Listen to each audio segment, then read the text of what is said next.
नमस्कार दोस्तों, कैसे हैं आप सभी। आशा करता हूँ अच्छे होंगे, स्वस्थ होंगे, मस्त होंगे और अपने पढ़ाई में व्यस्त होंगे।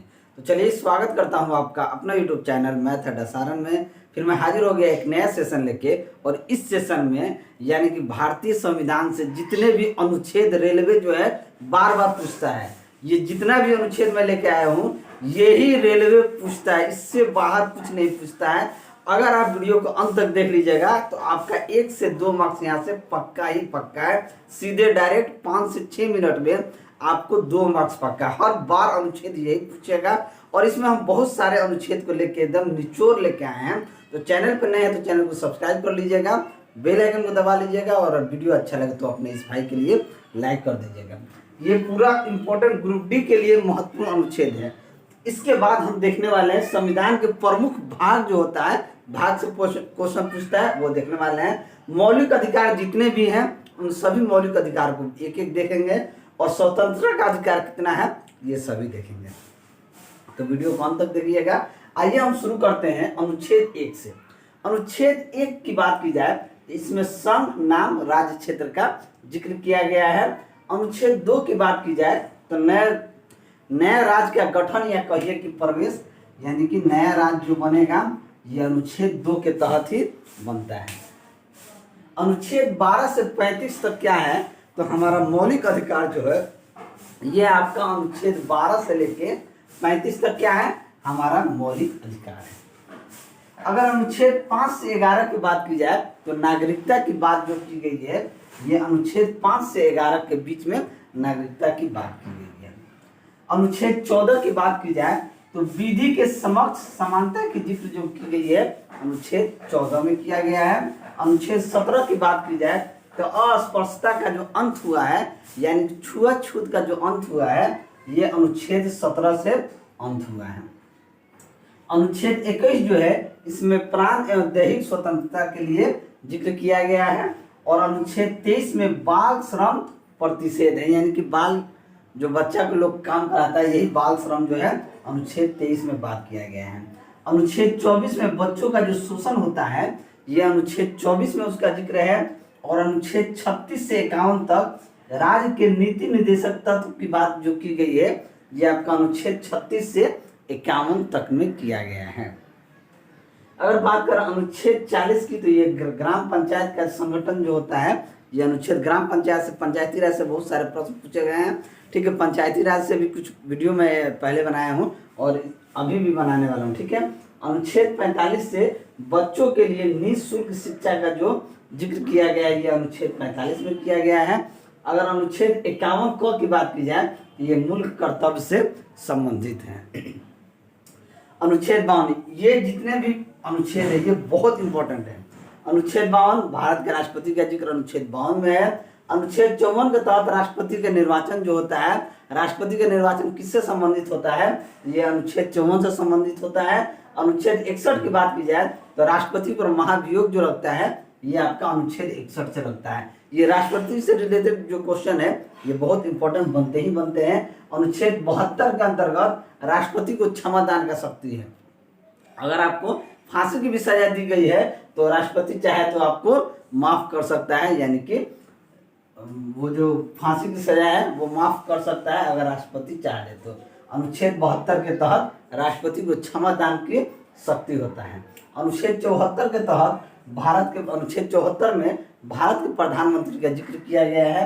अनुच्छेद 79 में संसद का जो गठन होता है ये अनुच्छेद 79 के तहत होता है। अनुच्छेद 80-81 जो है ये राज्यसभा और लोकसभा का जो गठन होता है ये अनुच्छेद 80 और 81 के तहत होता है। और अनुच्छेद 85 में लोकसभा का विघटन जो होता है जिसे जिक्र किया गया है। अनुच्छेद 108 की बात की जाए तो संसद का संयुक्त अधिवेशन जो होता है ये अनुच्छेद 108 में होता है। अनुच्छेद 244 की जिक्र की जाए तो ये अनुसूचित और जनजाति क्षेत्रों के लिए है। अनुच्छेद 280 जो है ये वित्त आयोग के लिए है। अनुच्छेद 324 जो है इसमें ये भी बहुत इंपॉर्टेंट है, ये बार बार पूछा जाता है कि अनुच्छेद 324 निर्वाचन आयोग का जो उल्लेख किया गया है वो किस अनुच्छेद में किया गया है तो अनुच्छेद 324 में किया गया है। अनुच्छेद 330 में अनुसूचित जाति और जनजाति के लिए आरक्षण का जो बात किया गया है ये अनुच्छेद 330 में है। और अनुच्छेद 343 में संघ का जो राजभाषा है इसका जिक्र किया गया है। आइए कुछ और भी अनुच्छेद है उसको भी हम देख लेते हैं, और इसी में संविधान के प्रमुख भाग मौलिक अधिकार और स्वतंत्रता का अधिकार जितना भी है वो सब देखने वाले हैं। तो वीडियो को अंत तक देखिएगा। अगर वीडियो आपको अच्छा लगे तो वीडियो को लाइक जरूर कीजिएगा। चलिए अगला अनुच्छेद देखते हैं। इससे पहले अगर आप वीडियो को लाइक नहीं किए तो वीडियो को लाइक कर दीजिएगा, और चैनल को सब्सक्राइब नहीं किए तो अपने भाई के लिए चैनल को सब्सक्राइब कर दीजिए। चलिए अब जो हम देखने वाले हैं 343 तक राज्य की भाषा में देख लिए थे। अब अनुच्छेद 352 देखेंगे तो अनुच्छेद 352 ये किससे जिक्र है? आपातकाल का प्रावधान जो है अनुच्छेद 352 में है। अनुच्छेद 356 में है राष्ट्रपति का शासन का जो प्रावधान है ये अनुच्छेद 356 से संबंधित है। और अनुच्छेद 360 में क्या है? वित्तीय संकट का जो प्रावधान है ये अनुच्छेद 360 में है। अनुच्छेद 368 में संविधान का संशोधन का जो प्रावधान है, यानी कि जो भी संविधान में संशोधन होगा ये अनुच्छेद 368 में जो भी लिखा गया है उसके अकॉर्डिंग ही, यानी उसके अनुसार ही होगा। तो संविधान संशोधन का अधिकार जो है प्रावधान जो अनुच्छेद 368 में है। अनुच्छेद 370 जो था ये जम्मू कश्मीर को विशेष दर्जा से संबंध में था, जो कि 370 को हटा दिया गया। तो इसे अगर मान लीजिए कब हटाया गया है ये भी आप जान लीजिए, 2019 में जम्मू कश्मीर को विशेष दर्जा से हटा दिया गया है। अब देखिए अब हम बात करते हैं भारतीय संविधान के प्रमुख जो भाग हैं, भाग से भी रेलवे बार बार क्वेश्चन पूछता है, तो भाग भी देखेंगे, साथ में हम मौलिक अधिकार भी देखेंगे। और मौलिक अधिकार में स्वतंत्रता का अधिकार जो पॉइंट है उस पॉइंट को भी हम यहाँ नोट डाउन किए हैं, उसको भी देखने वाले हैं। बहुत ही मजा आने वाला है। चलिए भारतीय संविधान के प्रमुख भाग में भाग 1 में देखें तो इसमें संघ और राज्य का क्षेत्र का जिक्र जो है किया गया है भाग 1 में, जो कि अनुच्छेद 1 से लेके 4 तक में है। अनुच्छेद 1 से 4 तक में संघ और राज्य क्षेत्र से संबंधित है। भाग 2 की देखा जाए तो इसमें नागरिकता से संबंधित है, जो कि अनुच्छेद 5 से लेके 11 तक में नागरिकता की जिक्र किया गया है।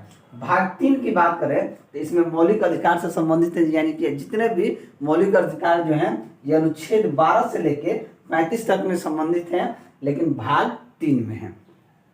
भाग 4 की बात करें तो इसमें नीति निर्देशक तत्व की बात की गई है, जो कि अनुच्छेद 36 से लेके अनुच्छेद 51 तक है। अगर हम बात करें भाग 4 क की तो इसमें मूल कर्तव्य से संबंधित है, जो कि अनुच्छेद 51 क में है। अगर भाग 8 की बात करें तो ये केंद्र शासित प्रदेश का प्रशासन जो है, केंद्र शासित प्रदेश का प्रशासन का जिक्र जो है भाग 8 में किया गया है। अगर भाग 15 की बात करें तो निर्वाचन के जिक्र किया गया है, निर्वाचन आयोग का, जो कि अनुच्छेद 324 से लेके 329 तक है। अगर भाग हम 17 की बात करें तो राज्य भाषा जो है अपना 343 अनुच्छेद से लेके 351 अनुच्छेद के बीच में है, यानी कि अनुच्छेद 343 राजभाषा से संबंधित है, लेकिन राजभाषा टोटल जो है अनुच्छेद 343 से लेकर 351, क्योंकि अपने यहाँ बहुत सारी भाषाएं हैं, उन सबको भाषा राजभाषा यानी कि स्टेट भाषा 343 से लेकर 351 के अनुच्छेद में है। भाग 18 की बात करें तो आपात उपबंध से संबंधित है, जो कि 352 से लेकर 360 अनुच्छेद में उसका जिक्र है। और भाग 20 की बात करें तो इसमें संविधान संशोधन जो है, संविधान संशोधन की जिक्र किया गया है भाग 20 में, और अनुच्छेद जो है आर्टिकल 368 के तहत संविधान संशोधन किया जाता है। अब हम बात करते हैं मौलिक अधिकार। हमारा जो मूल कर्तव्य, मूल अधिकार है, मौलिक अधिकार क्या है? इसमें एक समानता का अधिकार है, जो अनुच्छेद 14 से लेकर 18 तक दिया गया, यानी सभी लोग समान हैं। समानता का अधिकार ये हमारा मौलिक अधिकार है, जो कि अनुच्छेद 14 से लेकर 18 तक में जिक्र किया गया है। स्वतंत्रता का अधिकार की बात की जाए तो अनुच्छेद 19 से लेकर 22 तक है, ठीक है। शोषण के विरुद्ध का जो अधिकार की बात की जाए तो अनुच्छेद 23 से लेकर अनुच्छेद 23 जो है ये आपका शोषण के विरुद्ध अधिकार है। अगर धार्मिक स्वतंत्रता का अधिकार की बात की जाए तो अनुच्छेद 25 से लेकर 28 तक है, यानी कि हर धर्म को अपना खुद का धार्मिक स्वतंत्रता का अधिकार है। वो चाहे जैसा पूजा नमाज या क्रिश्चियन लोग जो भी माने, हर धर्म के लोग अपना धार्मिक स्वतंत्र रखते हैं, जो कि अनुच्छेद 25 से लेकर 28 तक में जिक्र किया गया है। संस्कृति और शिक्षा संबंधित अधिकार, जो कि अनुच्छेद 29 से 30 के बीच में है, यानी कि 29-30 है। संवैधानिक उपचारों का अधिकार जो है अनुच्छेद 32 से संबंधित है, समांतर संवैधानिक उपचारों का अधिकार। अब देखिए यहाँ पे अगर हम बात करें तो स्वतंत्रता का जो अधिकार है उसका भी हमारे पास 6 जो है ये पॉइंट है, ये पॉइंट देख लीजिए। स्वतंत्रता का अधिकार में अनुच्छेद 19A में बोलने की स्वतंत्रता, कि आप कुछ भी बोल सकते हैं। आप देखते हैं कि हमारे देश में प्रधानमंत्री, राष्ट्रपति, मुख्यमंत्री, आपका किसी को भी लोग कुछ भी बोल देता है। तो ये बोलने की स्वतंत्रता कौन देता है? आपका संविधान दिया है तो ही बोल सकता है, ठीक है। अगर मान लीजिए कि दमदार मजबूत आदमी को कोई ऐसे ही कुछ बोल दे तो मार के मुँह फोड़ देगा, ठीक है। लेकिन बोलने का स्वतंत्रता का अधिकार है, जिसके तहत आदमी कोई किसी को भी कुछ बोल देता है। ये अनुच्छेद 19A के तहत आता है। 19B के तहत, अनुच्छेद 19B के तहत शांतिपूर्वक बिना हथियारों का एकत्रित होकर सभा करने का स्वतंत्रता है। यानी कि बिना हथियार, हथियार नहीं होने चाहिए, बिना हथियार के आप एक जगह 50 आदमी 60 आदमी एकत्रित होकर आप क्या कर सकते हैं? सभा कर सकते हैं। ये अनुच्छेद 19B के तहत आता है और ये आपका स्वतंत्रता का अधिकार में आता है। 19C में संघ बनाने की स्वतंत्रता है, कि आप कोई भी संगठन जो है बना सकते हैं। ये आपका स्वतंत्रता का अधिकार है। ये अनुच्छेद 19C के अंतर्गत आता है। अनुच्छेद 19D के अंतर्गत देश के किसी भी क्षेत्र में आने जाने की स्वतंत्रता है। यानी कि आप कहीं भी आ सकते हैं, जा सकते हैं, कोई आपको रोक नहीं सकता। ये आपका स्वतंत्रता का अधिकार है। ये आपको जो है संविधान आपको इजाज़त दिया है, ठीक है। 19E की बात करें तो देश के किसी भी क्षेत्र में निवास करने और बसने की स्वतंत्रता। आप कहीं भी जाके, यहाँ से क्या नाम है, आप बिहार में है, बंगाल में जाकर रह सकते हैं, वहाँ ज़मीन खरीद सकते हैं, बस सकते हैं। ये आपका स्वतंत्रता का अधिकार है, ठीक है। 19G जो है कोई भी व्यापार और जीविका चलाने के लिए स्वतंत्रता, यानी कि अपने जीने के लिए आप कोई भी जीविका चला सकते हैं, कोई भी बिजनेस कर सकते हैं, ठीक है, ताकि आप जीवन अपना व्यापन कर सके। उसके लिए संविधान 19G में, अनुच्छेद 19G के अंतर्गत संविधान आपको इजाज़त देता है। तो उम्मीद करता हूँ कि ये वीडियो आप सभी को बहुत अच्छा लगा होगा। अगर आपको लगा होगा तो वीडियो को लाइक कर दीजिएगा। अगर आप चैनल पर नए हैं तो चैनल को सब्सक्राइब जरूर कीजिएगा। चलिए मिलते हैं अगले वीडियो में, तब तक।